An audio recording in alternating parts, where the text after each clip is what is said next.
Hay infinidad de canales en YouTube con títulos referentes a la libertad.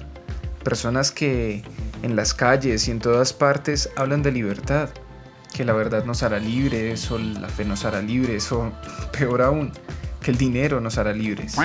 Sin embargo, nunca nos ponemos a reflexionar en realidad lo que significa la libertad. Pero, ¿a qué te refieres? Libertad es mi derecho fundamental. Vivo en una sociedad libre, yo soy libre de elegir lo que quiera sin importar qué. Y si te dijera que en realidad no somos libres y que hace siglos fuimos engañados para creer que lo somos. Sin embargo, esa libertad no es más que la sumisión voluntaria ante nuestros dominadores. No es diferente a lo que hacemos con nuestras mascotas. Si no me crees, veamos esta portada de la revista The Economist. ¿Y ahora qué piensas? Bueno, si ustedes son seguidores de este canal y han visto los anteriores videos, ya tendrán una idea de lo que nosotros pensamos aquí con respecto a la libertad. Y es precisamente mi objetivo en esta serie de videos, porque no será solo uno, sino van a ser alrededor de 4 videos hablando de este tema, los que pretendo llevarlos a través de un análisis profundo acerca de lo que representa y ha representado a través de la historia, o bueno, por lo menos a partir de la Edad Media, este concepto de libertad. Si vemos en la Edad Media, las restricciones eran bastante claras y explícitas, las condiciones sociales eran muy claras, hasta el punto en el que, por ejemplo, en la Inquisición, la libertad de cualquier tipo, incluso de pensamiento, eran literalmente mutiladas, hasta llegar a nuestros días, a la actualidad, donde este mismo poder y esta misma represión se han disfrazado de libertad y autonomía. Así que vamos a darle.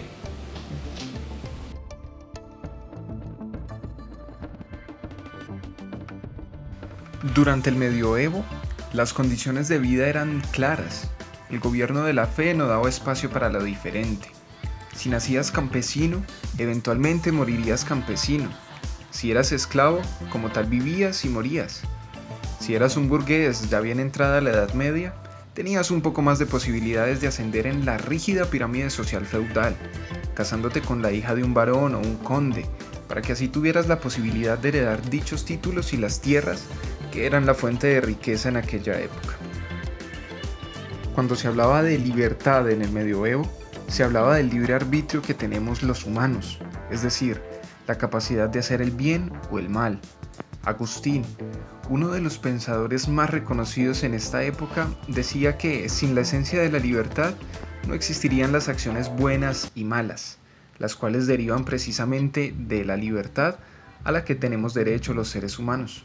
Debido al dominio de la Iglesia y de la autoridad enmarcada en la fe en el territorio europeo, la reflexión acerca de la libertad no pasaba de lo que decía Agustín, es decir, no pensábamos más allá de si éramos libres para hacer el bien o libres para hacer el mal. Incluso para estas personas, vivir en esta pirámide y jerarquización social tan rígida no representaba ningún problema, porque para ellos la estructura social era un designio divino.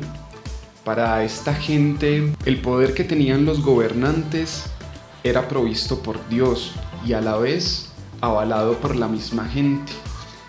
Por estas cosas, el rey era absoluto e inviolable, a menos de que el rey violara la ley natural.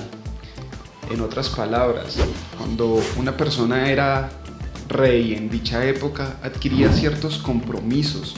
Sin embargo, si él no cumplía estos compromisos, era la única forma en la que el mismo pueblo, la misma gente del común, de las esferas más bajas o de los escaños más bajos de la pirámide, tenían el derecho divino de cuestionar el gobierno de su rey. Sin embargo, no todos los pensadores de esta época, en su mayoría clérigos, estaban en la misma vía de estos pensamientos. Por ejemplo, Pedro Abelardo nos dejaba vislumbrar en pleno siglo XII un poco del pensamiento que sería imperante en el Renacimiento y la Ilustración, reflexionando acerca de razón y autoridad, dándole prioridad a la razón antes que a la autoridad enmarcada en la fe. Afirmaba que a medida de que la razón muestre en esencia la verdad, la autoridad quedará sin valor.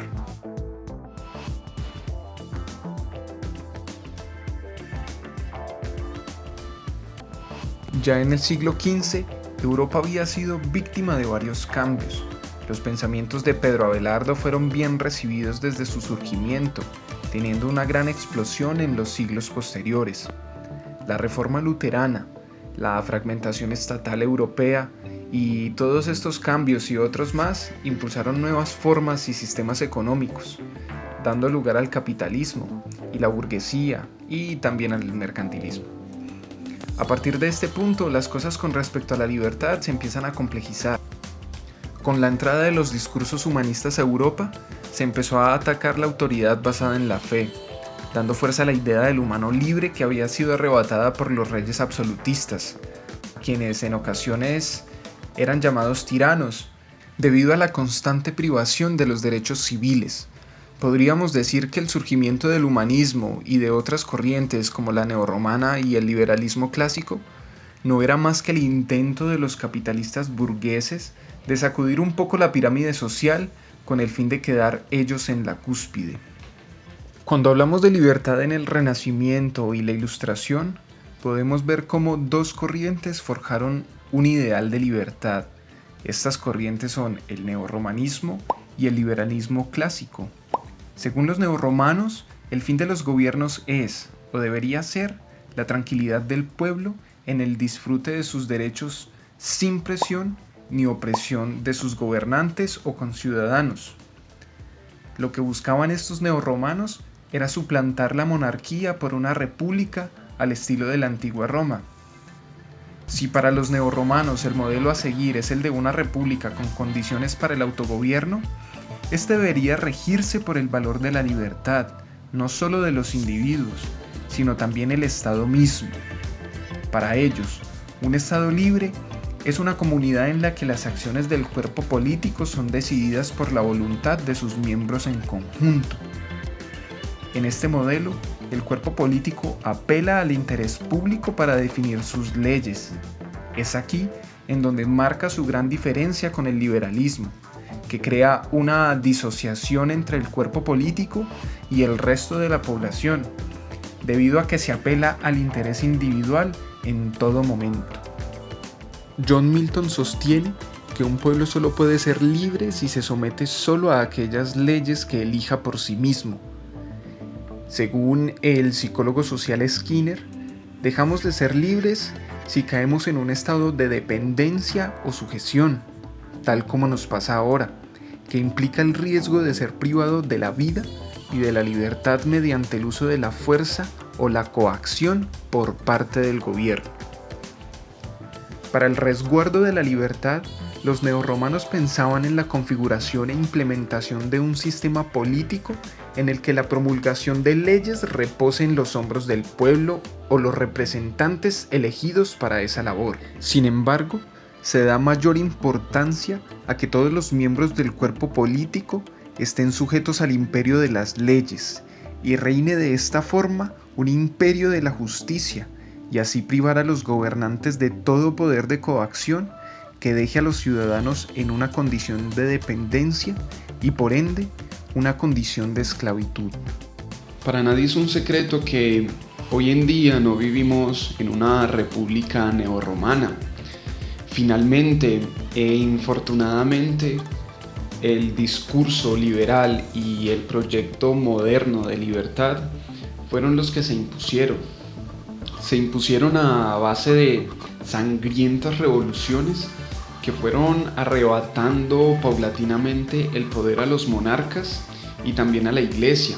Revoluciones que fueron impulsadas por los burgueses, sin embargo fueron llevadas a cabo por los menos favorecidos, que fueron finalmente quienes entregaron sus vidas para estos ideales de libertad individual y autonomía, que al final, y si los vemos en retrospectiva, no son más que una forma solapada de ejercer el control y la autoridad. Yo creo y pienso que si estos artesanos, campesinos y demás gente del común que se vio involucrada en estas revoluciones se diera cuenta de el objetivo que realmente tenían estas, se arrepentirían de haberlo hecho, ya que se darían cuenta que lo único que lograron fue cambiar el dueño de las cadenas que nos atan, cuando realmente por lo que dieron su vida fue por la destrucción de estas cadenas. Profundizaremos mucho más en los ideales de libertad y autonomía de los liberales, también sobre el proyecto moderno burgués, para que de esta forma empecemos a entender cómo y de qué forma ellos han usado y han llegado hasta lo más profundo de nuestra psique para ejercer el poder y la autoridad de formas tan sutiles que hoy en día ya ni siquiera somos capaces de diferenciar entre libertad y sumisión consentida. Sin embargo, esto será en los próximos videos de esta serie. Los invito a que los vean, a que no se los pierdan, van a estar muy interesantes. Y no siendo más de mi parte, y como dijo mi papá, los abandono. Adiós. Oigan, no se vayan todavía. Ya que tengo nuevamente sus atenciones, quisiera aprovechar esta oportunidad y robarles un minuto más de su tiempo antes de que nos vayamos a hacer cualquier cosa para, en primer lugar, darles muchísimas gracias por ver estos videos y apoyar este proyecto que apenas está empezando. Y también para ofrecerles tal vez una disculpa por errores que hayan podido haber en la edición de estos videos, principalmente en las partes en las que salgo yo en cámara, que tal vez los colores están un poco raros. Sin embargo, son cosas que pasan cuando uno apenas está aprendiendo y bueno, lo importante en este momento es mejorar y utilizar muchísimo mejor las herramientas para darles siempre a ustedes la mejor experiencia. Entonces, no siendo más de mi parte, creo que ahora sí los dejaré partir en paz. Que tengan un feliz resto de vida y por favor no olviden suscribirse al canal, darle like, compartirlo con sus amigos, con sus familiares, con el perro, con cualquier persona que se les atraviese y nos veremos en la próxima. Que tengan un feliz resto de vida. Adiós.